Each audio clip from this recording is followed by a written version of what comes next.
evening, all you awesome people out there. My name is Scott Churchson, alongside Mr. Ryan O'Regan, Davion Boosie, and of course, Mr. Robert Leckington. And welcome to Tales from the Film Set on Zingo TV, channel 249, 250, Spanglish World Network. Please remember to download the Zingo TV app on the app stores of iOS and Android devices. When you download, make sure to rate and leave a comment. Both apps are free. Zingo TV is also available on Google Chromecast, Amazon Fire, Fire TV sticks, Roku sticks, and all smart TVs 2016 and forward. I think I got all of it on that one. Hope you guys are doing well out there. Like I said, I've already given the quartet of the four of us here. Welcome to Tales from the Film Set. We're going to be breaking down the stupidity of the film industry, stupidity of the things I've seen. Today, we are also going to be talking a little bit about Multiverse of Madness, the new trailer. The Illuminati is real. The Illuminati is real. I need to get, the tinfoil. Stars and daughters. Yes. And then also in a little bit of a tone shift, on a very special episode of Tales from the Film Set, if you want to go back to like the 80s and 90s here, we will be talking, and this is a serious topic, we will be discussing Johnny Depp, Amber Heard, and myself as a victim of male domestic violence, most of which was dismissed and usually universally laughed at. My reaction to this and what this is doing to me now. But before we get to that, we're talking some cool stuff first. So, gentlemen, how you doing? You ready for it? Yes, sir. Fantastically well. You're good, fantastic. Hey, bloody good ass. I'm sorry. Did I miss something? Are we supposed to be doing like voices? Yes, why not? Yeah. Why not?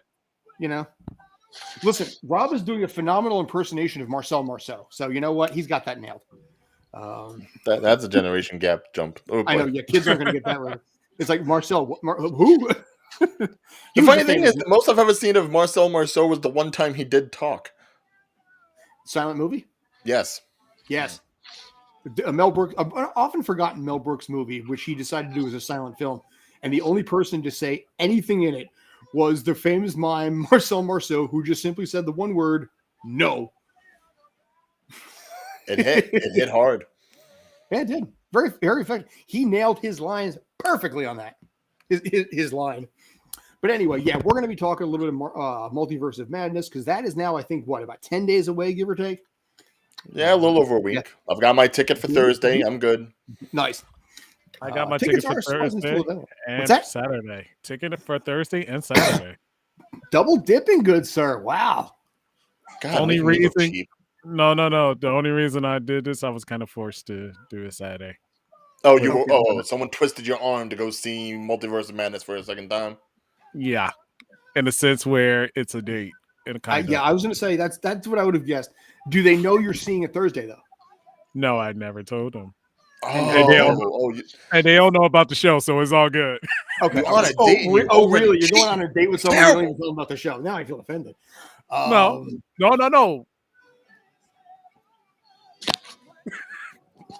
Why you always I don't know where this is going, but all right. But yeah, like as you know, in this case here, I understand completely. I have had dates like that before. It's like, have you seen? My parents did that. There was like way back in the 60s, there was a James Bond movie that was big at the box office, and on their first date, they lied to each other. Did you see this movie? No. Did you? No. Okay, let's go. They both already seen it. So my parents, their relationship started on a lie. Here's the thing, though. I would never necessarily consider if I was to go ahead and date somebody that was heavy into the MCU, into Marvel and all that, that'd be great. I just don't necessarily see a movie like that being a date movie, only because you want to pay attention to so much that's on the screen. Like, why even bother bringing a date? Is it a first date? Yes.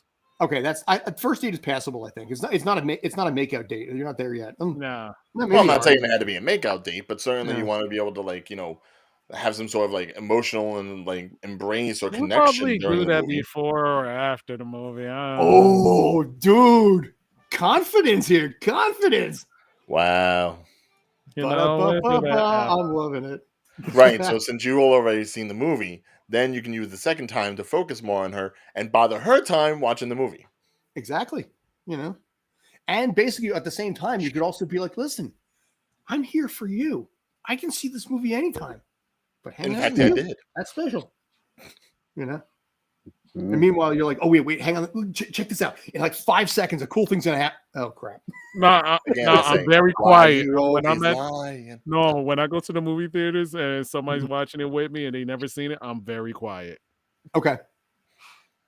So he just acts surprised. Yeah.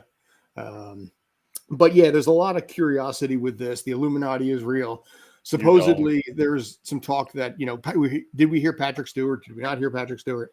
But I want to get your thoughts a little bit on this, whether or not this is going to live up to the hype. There was rumors that this movie did 6-day-a-week reshoots, which is easily millions to pushing probably tens of millions of dollars with the amount of overtime you got to pay crew on, a Marvel movie, which is already big budget to begin with.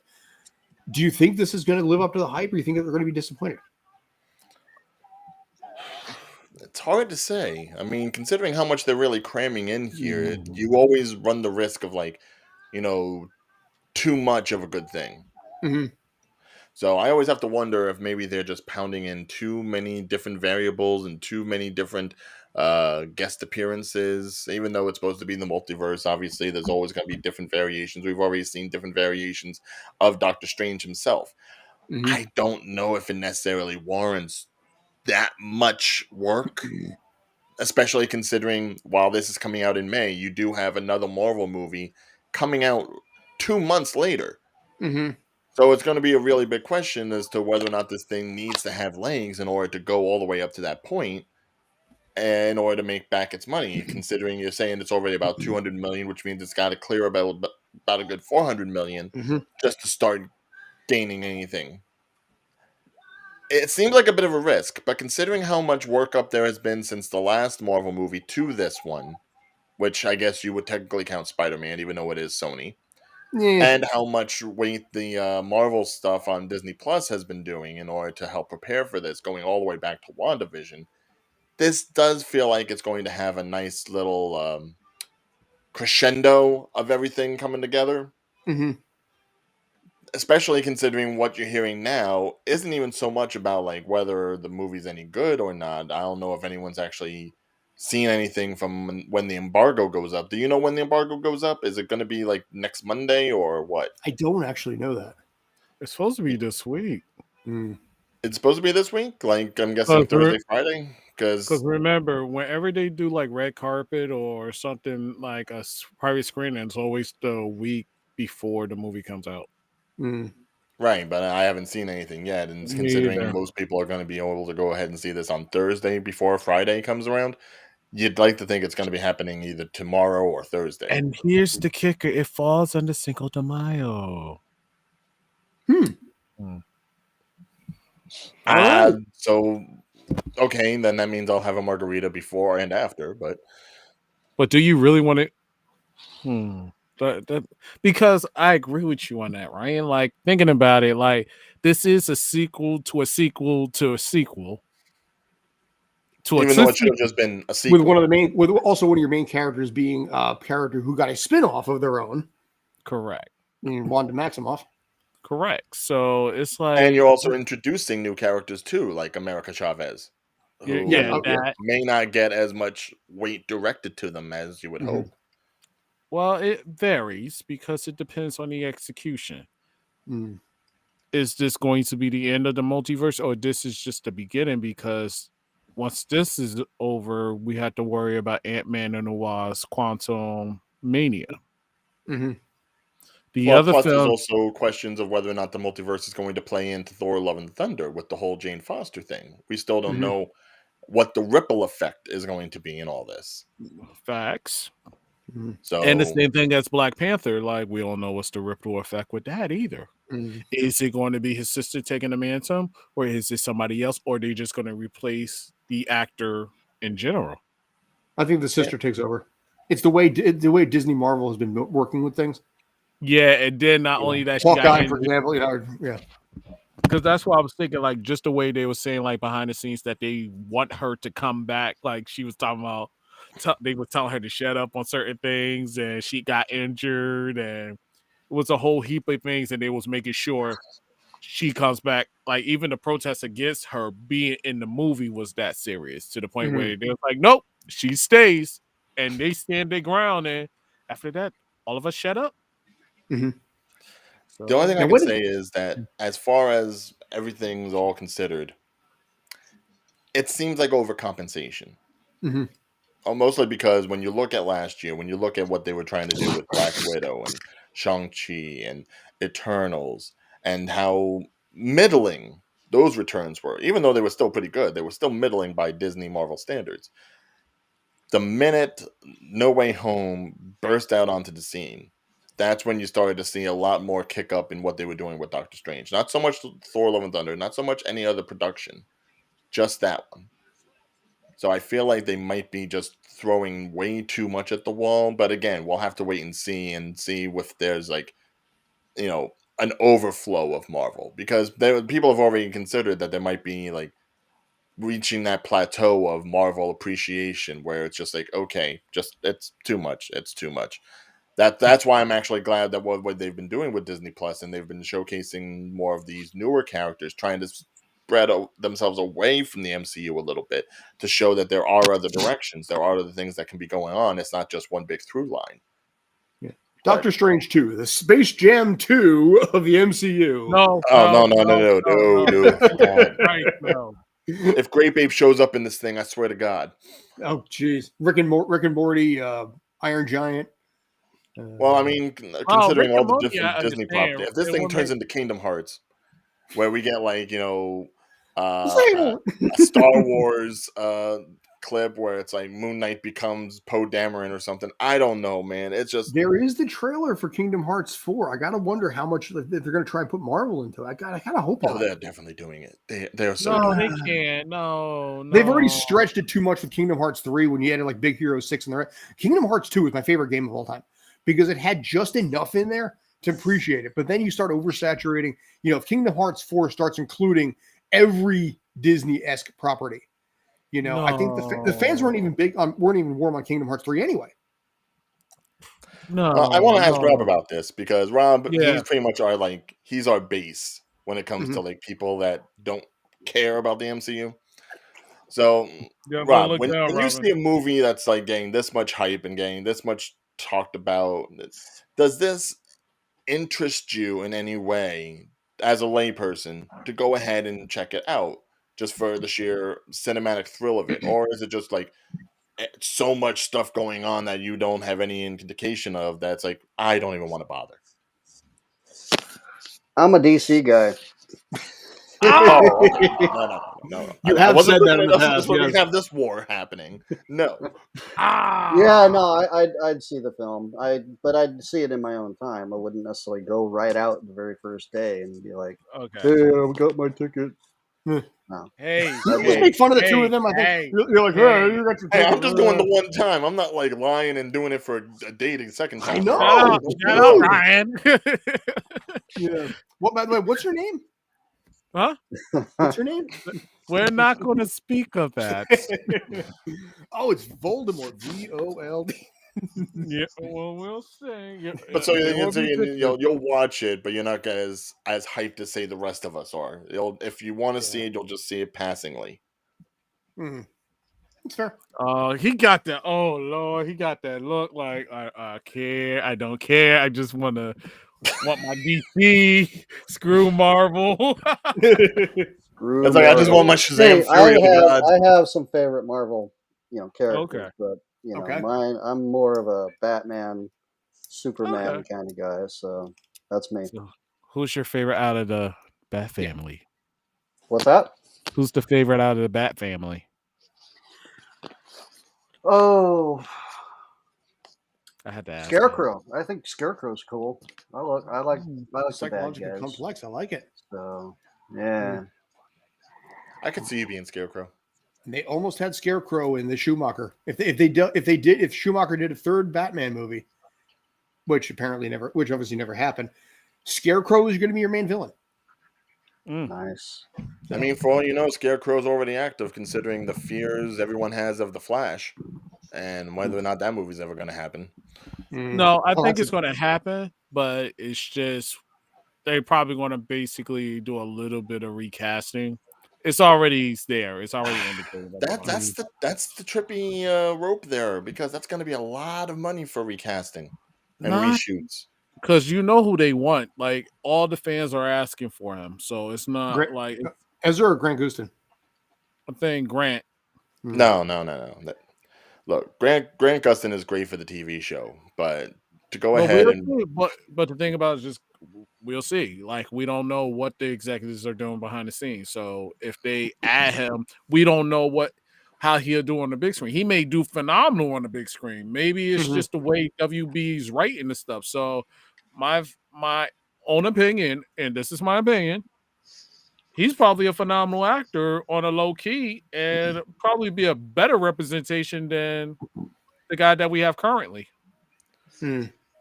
Well, I mean, if you saw what happened with Fantastic Beasts, I wouldn't say the numbers are necessarily there. That's the issue. I mean, especially when you're looking at the Warner Brothers shakeup that's going on right now with the Discovery partnership and all the brass being changed out. It's like, obviously they'll be making some changes, whether it be to DC, whether it be to Wizarding World. They're going to be doing some things. So there may also be some cost-cutting measures too. They may not necessarily feel it's in the right mind to go ahead and spend more money into a movie that hasn't even been released yet. The great movie pundit John Campea, he actually brought this up during his show. That the point where they actually announced that the Flash movie was going to happen was around the same time that the Flash television series had started. Here we are now, like season 7, season 8 of the television show has gone on. This movie has not yet been released. This thing is moving slower than any Flash villain once he goes into Speed Force, right? This thing is in the mud. It is in the muck and mire. It is not moving. It is frozen. But here's the question though, on the DC side of it, which movie ran slower? The Flash movie or Catwoman? Which Catwoman? The Catwoman movie was actually Michelle Pfeiffer after Batman Returns was supposed to be Catwoman, and that was 1991 or 2, I think. 1995, I think. No, that was Batman Forever. The one before that was Returns. So from Batman Returns in like 91 or 92, they wanted to do a Catwoman movie, and they waited until like 2004. So my question is, which one has waited longer? This is the Flash now. Well, considering we got a Catwoman movie in any sense of the word, and we still have yet to have a Flash movie. I mean, not to say I want like another Cat movie. It would be nice to see maybe something with Zoe Kravitz as a solo, but it's just one of those things where it's like Ezra is not doing anything for himself or for this franchise or for the other franchise that he's in. Basically, Ezra and Warner Brothers Fantastic Beasts is killing itself financially. They need to stop having dates. No more movie dates for them too. All right. But sorry, I mean, Fantastic Beasts 3. I don't think anybody's going to see that because honestly, nobody cares. It doesn't have a lick of the magic that it feels like the Hobbit version of Lord of the Rings.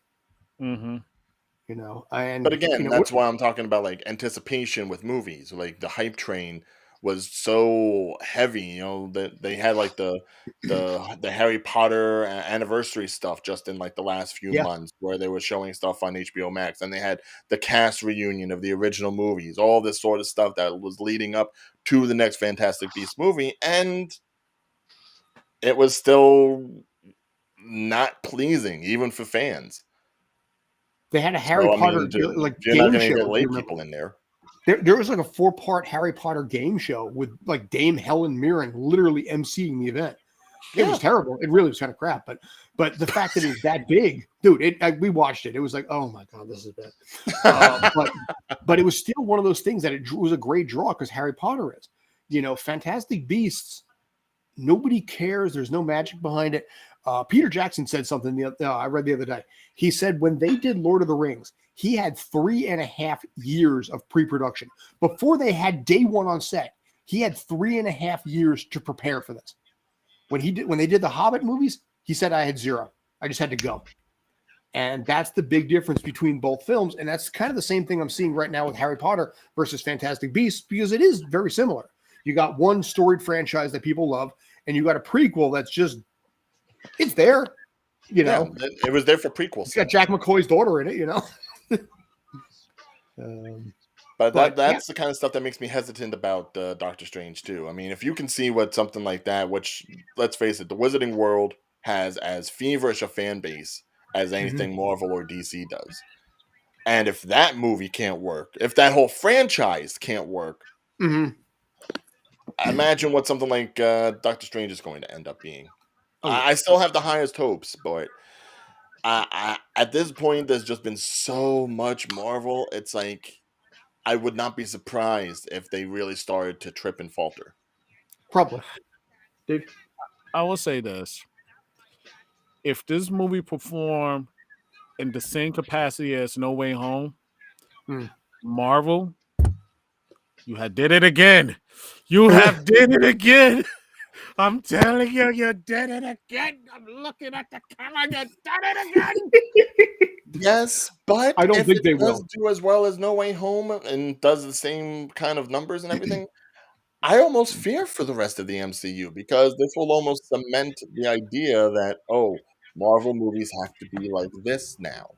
Whereas, say, like Phase 1 and Phase 2, you were able to get a lot more variety in the different kinds of movies that were being made and put into the MCU. But now, if everything has to be a cameo-laden, multiversal cluster F, but the it's thing going about to it, make the films boring. but the thing It's about just it, gonna be it's like wrestling.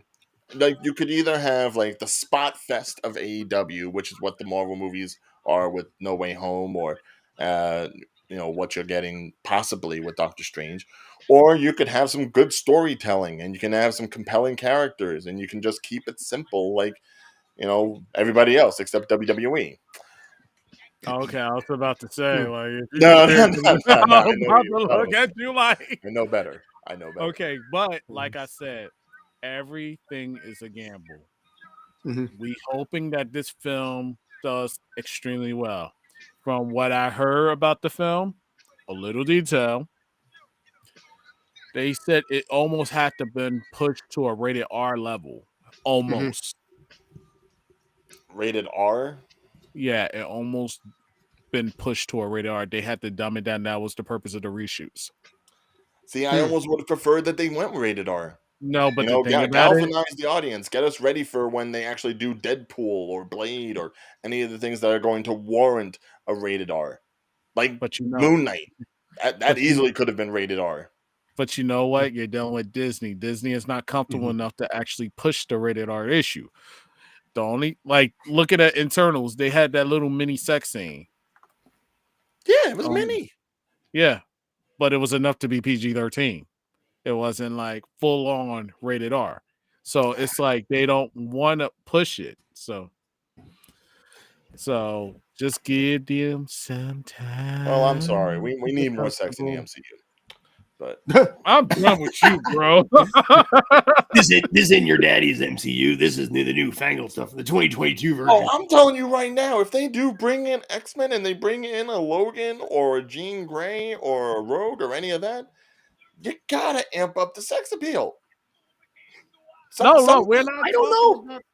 Jean Grey was kind of hot, and so was Rogue in like the 1990s version. Yeah, Rogue not so much. Rogue was looked at as like a child. No, I prefer Rogue. If we bring in especially now that we have a Captain Marvel, if we bring in a Rogue that goes ahead and steals the powers of Captain Marvel as they've done in the comics, and we get that Rogue with the big hair and the leather jacket, you gotta pump it up to like Southern Belle style. None of this wayfish wanderer who gets uses Logan as a father figure. Because that was just creepy a little bit. I'm not going to say anything about the original X-Men movie, but that was just a little bit odd of them to go in that direction. Well, she replaced Jubilee in that movie, essentially. Yeah. That movie's like 20 plus years old now, too. Dude. Oh, God. I know, dude. I know. The original, the Tobey Maguire Spider-Man, I think, comes out is like 20 years old this year. Men in Black 1 is 25 this year, and so is Titanic. Dang, and Will ain't going to get the recognition for it. Dude. Shot and fired. like Men in Black or Titanic, I wish I could forget or just go down with the ship. No, Titanic never existed. Okay, so anyway. Yeah, about those Mets. How's those Mets doing lately? Yeah. Wait. Hold on. What do you got against Titanic? Mr. I'm taking someone on a date to the movies to see Doctor Strange 2. Let me tell you something about Titanic was like the ultimate date movie. Let me tell you something. My taste in movies has nothing to do with this conversation. So let's continue what we were doing. Tight. All right, fine. I'm waiting. No. Wait, are we doing the Shaq and what's his name? What you would call it role?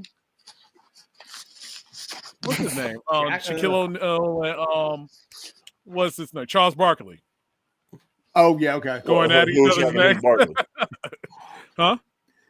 Scott, you're the sports person. Who's Shaq and who's Barkley in this? Honestly, Ryan is just terrible. It's just terrible. By the way, in the Sports Den, we went off on the whole Ben Simmons thing, which I don't know if basically you guys, but yeah. Check that out, by the way, if you want to hear what Brandon had to say as far as Ben Simmons goes. He started with the words, it's borderline criminal. Anyway, this is Tales from the Film Set, not Tales from the Sports Den. So exactly. Which you can also find on this channel, but still. You can, yes. All right. Tone shift. Here we go. Uh-oh. Yeah. I've been going back and forth for a little while about whether or not I wanted to talk about this. I don't usually, as a rule for this show, like to go into the dark and the negative. I've always tried to cater this show to be something a little bit more on the escapism side of it. And that's always been the way that I've tried to roll with things. But I want to talk a little bit right now about the Johnny Depp Amber Heard trial that's happening, the second trial. As some of you know, and I talked to you guys a little bit about this, I think privately at some point or another, I am myself a victim of domestic violence. My first wife, every 6 to 8 weeks, would do things like try to push me down a flight of stairs, beat me to injuries that would take 3+ weeks to heal, psychologically, verbally assault me, and in many cases, would put me into a position where eating more than 1,500 to 2,000 calories a day would get me ripped on. I developed an eating disorder on that, and I actually learned how to throw up without having to use my finger. In all of that and all the situations that I had, one of the biggest problems with all of it was the fact that as a guy, I would usually get made fun of for it. I am well aware of the fact that in this society, 1 out of 4 women experience domestic violence. I am not taken away from that at all.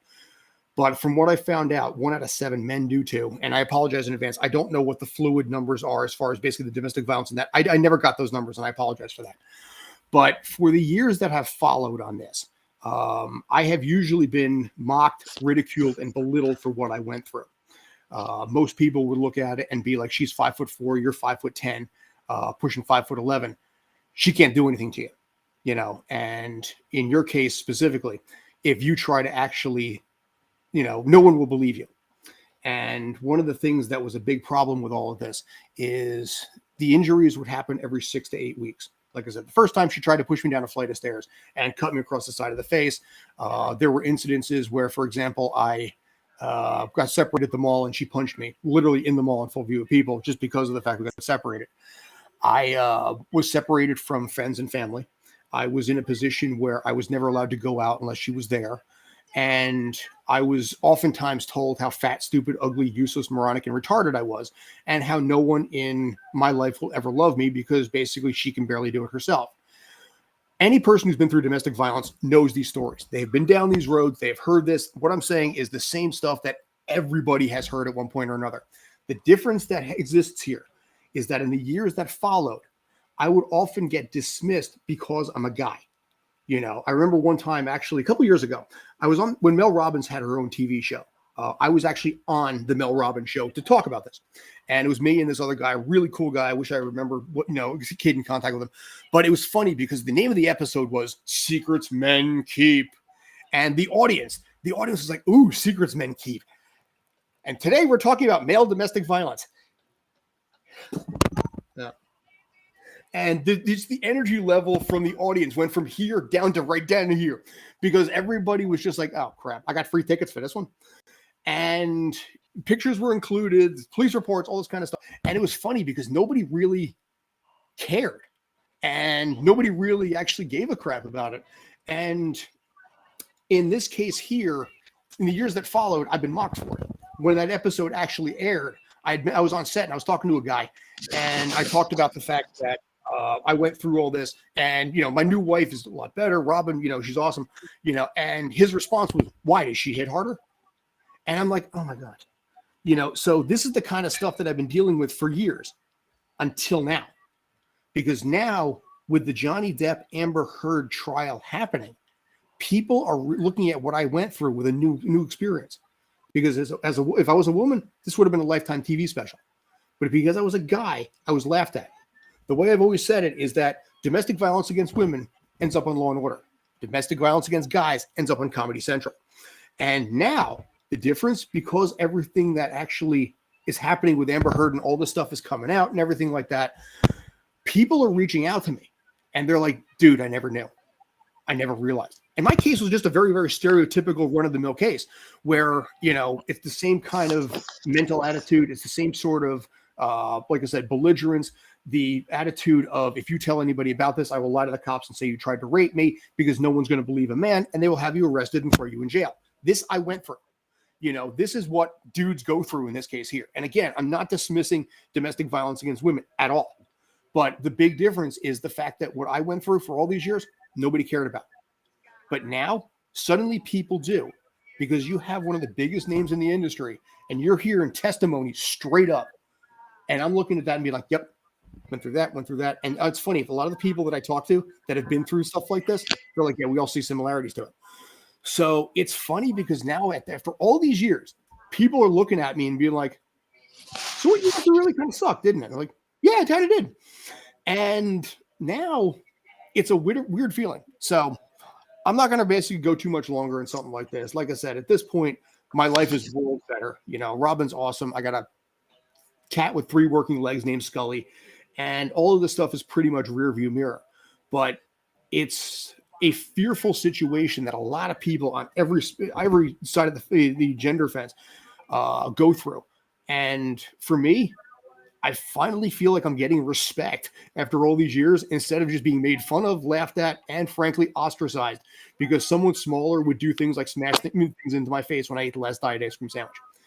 Anyway, cool. That's it. I'm off my soapbox. How you guys doing? Y'all can go first.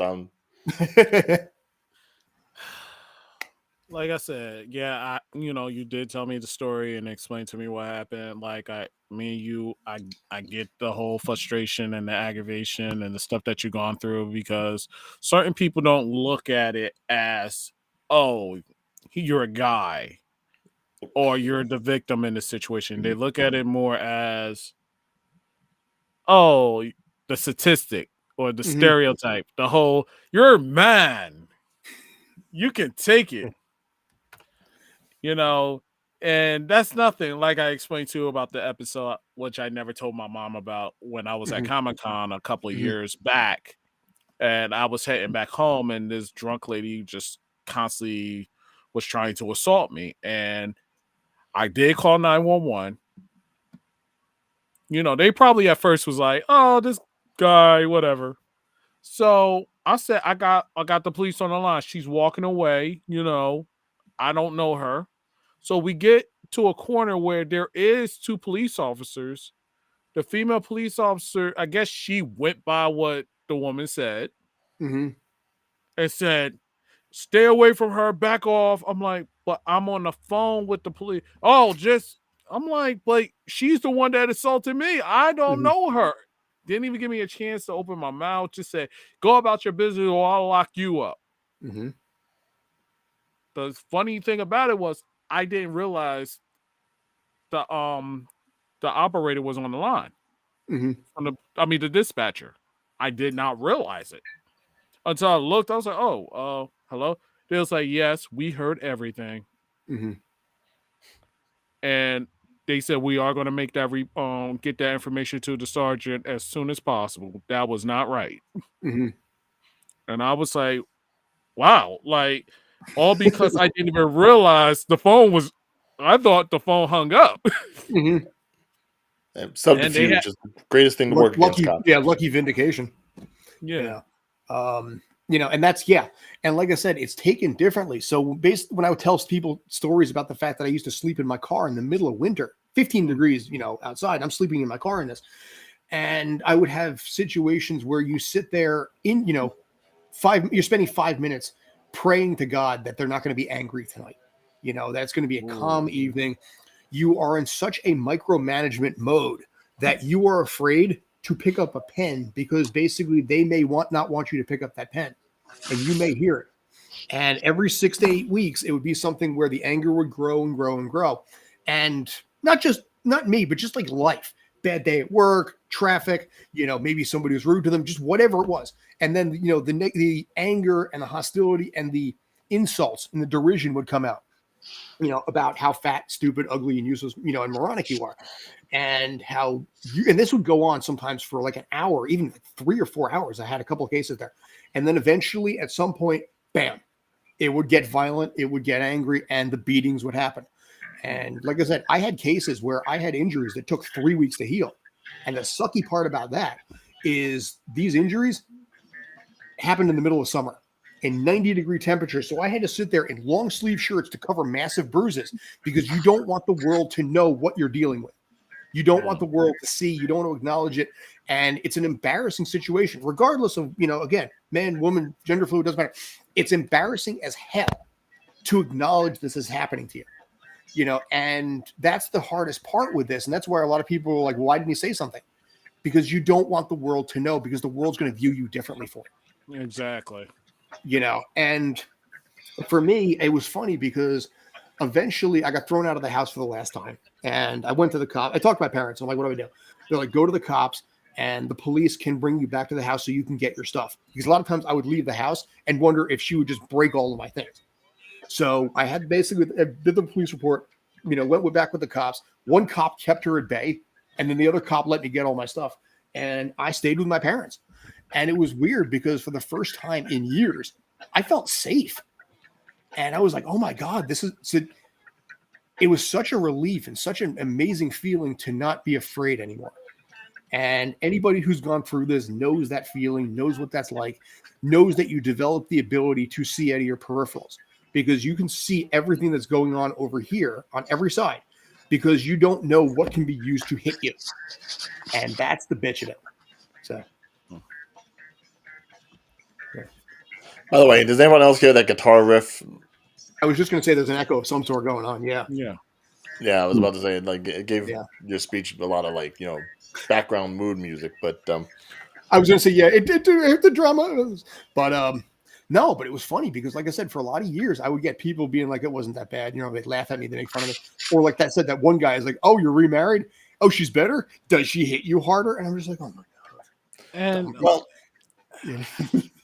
just to bring it back into like the world of like film and television here, I think one thing that really needs to be pointed out is that because of the Depp Heard case and because of your situation, something needs to be made clear. Even though you and they are people that are in the industry and do acting for a living, there has been like just that overall mentality by people that are outside of the industry that will look at you and look at people that do that sort of work and think, oh, they're just being dramatic. Oh, things are just, you're being a little hyperbolic with what you're saying. Right. You're just overplaying it. You're acting.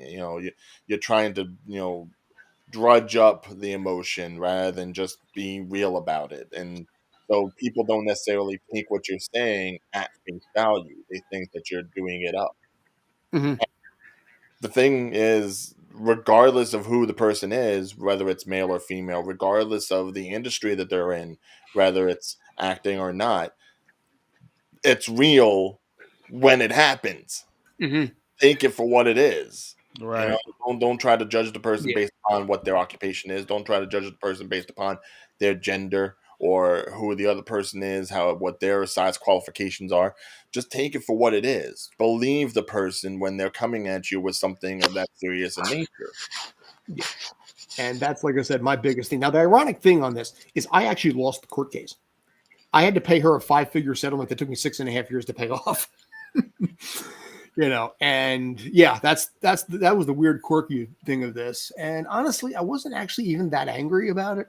I accepted it. I mean, it was, a car. It was basically a new car, but it was something where the idea and the belief that you're safe and not afraid anymore. And she did show up at my parents' house, and you know. And I remember one time I had a feeling she was going to show up, and I told my parents ahead of time. My father, by the way, is a former military cop, so he can handle his own as he needs to.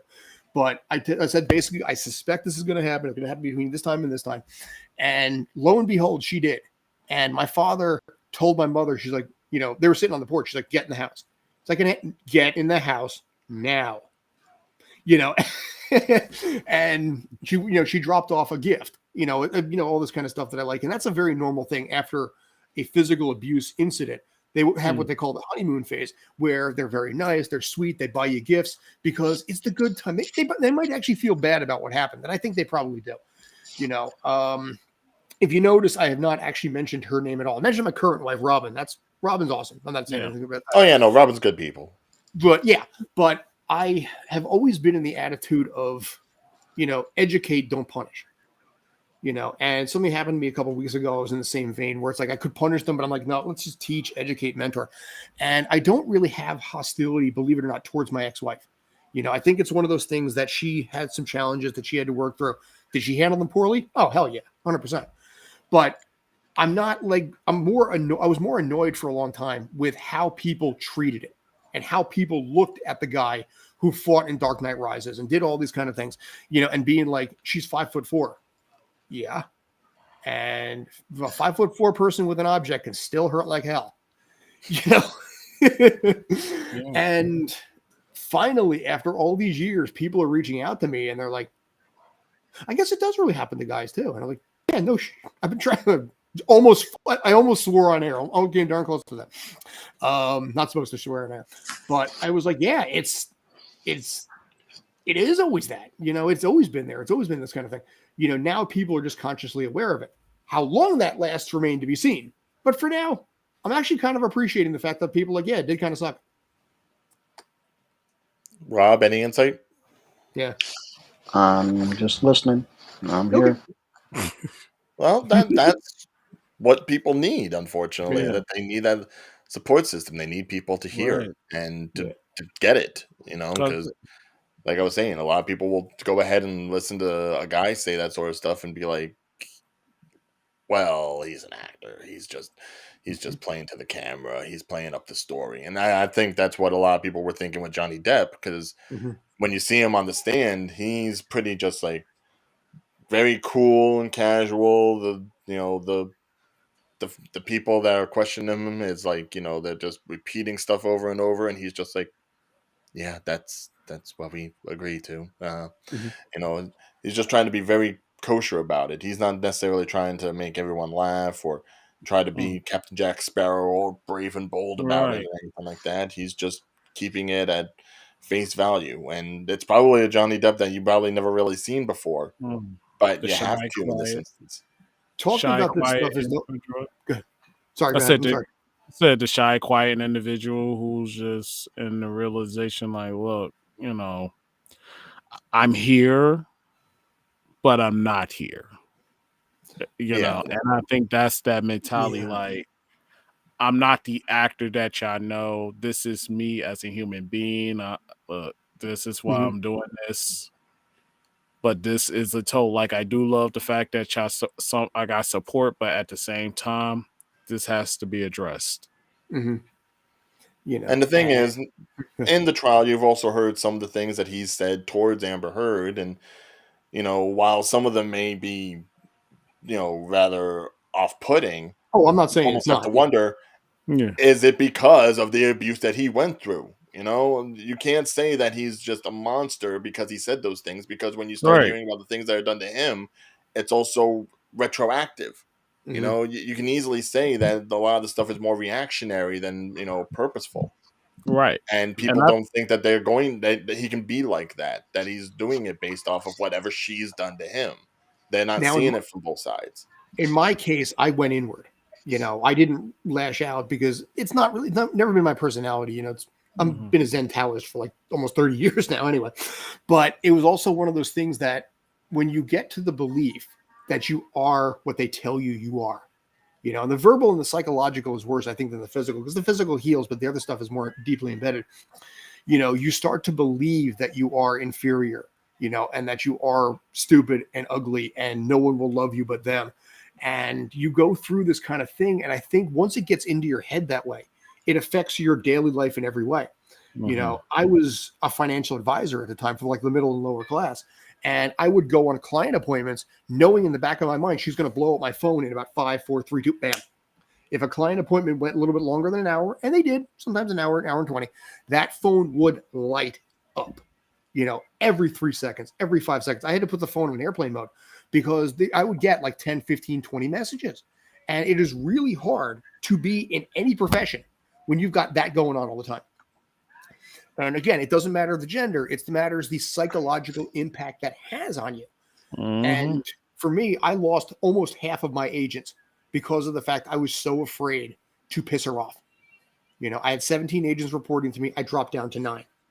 After she left, I worked that number back up to 34. So it's because you can focus differently when you're not living in unbridled, unmitigated, unquestioned fear. That's true for anybody, I think. I would almost say you could probably see it in his career too. I mean, when you think about the timeline that he was with Amber Heard up to now, and you look at the roles he was taking, whether it was another Jack Sparrow or another role at the Mad Hatter or the Big Bad Wolf in Into the Woods or playing Whitey Ford, Johnny Depp himself has really become more of a character actor. And a lot of these roles have been roles that are pretty much escapist roles where you really you're not necessarily playing yourself doing these things. You're playing this whole other personality, this whole other character where you do that. And that's your world. That's where you can focus on. That's where you can immerse yourself. And you don't necessarily have to think about things outside of the trailer. Yeah. Right. It's just a matter of, oh, sorry. No, please. No, please. Okay. No, it's just a matter of understanding the situation that both people are in. The victim and the victimizer. Because at the same time, psychologically, you got to find up on both people's minds of where they at. Like, even with you, Scott, you probably in that mindset where society is saying, I'm supposed to be this. But at the same time, you're dealing with someone that's abusive. And it's like, it's very hard. Like, it's hard for you to react at times. I'm going to be honest, because realistically, you have all options to react, but you chose not to. That's just like me. Like, throughout my life, I chose not to be the aggressor, chose not to be a fighter, all because the stereotypical aspects of being African American. Is that dangerous at times? Yes. But at the same time, I don't want people to think, oh, I'm just this angry, mad black man, but they're not knowing me of who I actually is or who I am as a person.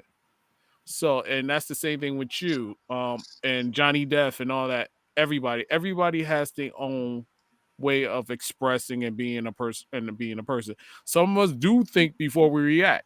Then you have those that don't think before they react. Yeah. And I think in some cases, when you have someone like this, they can't control what they do, which is why they have the honeymoon phase afterwards, because they feel remorse. But all right. I think we probably should wrap this up. I think we've spent like a half an hour on this at this point, maybe 25 minutes. And we have to basically talk about something a little more positive. Unless you guys had any final thoughts, I figure let's round out the last 5 minutes with something fun, easygoing, end on a high note.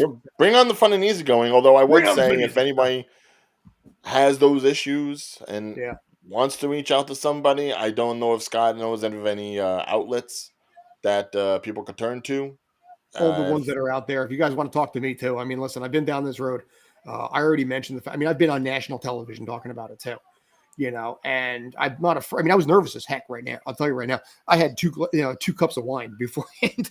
Like, it was like 1 proof wine. It was like nothing, but it was something I needed to do to settle the nerves because it's still a little nerve wracking to talk about even years later. Right. And I tried in my head to like prep for what I was going to say for all this and what I was going to do, but it all went right out the window come game time, and that happens a lot too. But our entire show is oftentimes based on, this is the game plan, and we never even get to it. We just go over here anyway. But yeah, if you want to go ahead and wrap this up with something lighthearted, I'm all for that. All right. So, but yeah, I want to give a quick shout out here. Do you want to give a shout out? You know what? Okay. I had a COVID test earlier today in Brooklyn. I thought we said we're going to go lighthearted. Oh, we will. No. You know, it was one of the tests I had in Brooklyn. This is, you know, the same basic area where like 2 weeks ago, someone literally like, you know, opened my car door and was like, "Oh, I'm sorry, I had the wrong car." Yeah, but I met a guy there who he spent the entire conversation talking about his apartment. Have you ever had one of those people where it's like, you know, they view every stranger as a potential audience to talk about themselves? Beyond in this business, yes. Everyone's a potential audience member to hear what you have to say and how you want to say it. He spent 7.5 minutes talking about every nuance of his apartment that he was living in for the last 11 years. Patrick Bateman? Patrick Bateman? Dude, actually, you know what? Let me ask you something. You know, screw the apartment conversation. I'll come back to it later. Maybe. How many of those do you have? 109. Nice. You actually have it to the number. Wow. Yep. 109 Funko Pops. Disney. I've got like 20, and that's just because they're scattered all over. So you have a first date coming. Does she know you have all the Funko Pops? Or is that like a date 3 or 4 conversation? I'll make it a date 3 or 4 conversation. You know, because that's one of those things that if they like Funko, that's okay. But you got to be real careful on that first, second, third date kind of thing to be like, is this, you know, where is this going to go? Well, especially if she happens to come over and then all of their little black beady eyes are staring at her the whole time. And she's like, "Why are you?" And you know what? And I'm trying to make it 10 because I'm trying to look for Ghostface. Okay. Oh, good. Let's cap it off with one of the horror people. What is, you know, with 2 minutes left, what is the coolest one you have in your entire collection? You can't make a man make that kind of a decision. Look at all that. I really got 2. Okay. Bring them up. The 2 are for Robert. I am a huge fan of this character, Red Hood. Oh yeah. There you go. And let me play him back. Not many people are fans of Jason Todd. Right here. Jason Todd is awesome. All right. Well, I mean, to be fair, if they were fans of him, he wouldn't have been killed by the Joker. Yes. But then he wouldn't become Red Hood. That's it. Facts. It's See, it's a tie between Jason Todd, Red Hood, and Leon S. Kennedy. Okay. From Resident Evil. Yep. Huh. Now that is interesting. I wasn't expecting you to say that one, not after Red Hood. Because Red Hood is like that symbol. Like I love this character. It's a lot of development. It's a lot of issues where there's that neglect aspect to the point that he's trying to get Batman / Bruce Wayne's attention. And he never fully got it. Plus, it also helps that both of those people are hand-to-hand pistol whippers with cool jackets. Right. Basically, yeah. All right. So not saying you have a type, but nah. We got to wrap this up, but one of these days I do have an entire list of like really weird casting notices. I have been wanting to do this show for a while to break down some of the weirdest, dumbest. Every time one comes in, I take a screenshot of it. I've got like 15 that are sitting on my phone right now of just like the dumbest, weirdest, most bizarre ones out there. And ironically enough, most of them are reality shows. So man, you know, that's not really that weird. That probably doesn't surprise a lot of you. Anyway, we got to wrap this up. We already got the 1 minute message like 49 seconds ago. Mr. Robert Leckington, thank you. Davion Boosie, thank you. Mr. Ryan O'Regan, thank you. Eduardo Harari, thank you for being producer. This is on Zingo TV, channel 249 and 250, Tales from the Film Set. So find us on Facebook, Twitter, YouTube at Tales from the Film Set. And and there's the fantastic shirt. Yeah. So, I need one. The shirt. I need one. All right, we're gonna get you guys a shirt. We're gonna get you guys a shirt. So we're gonna talk about that off camera. Until then, stay awesome. Stay well. Yes.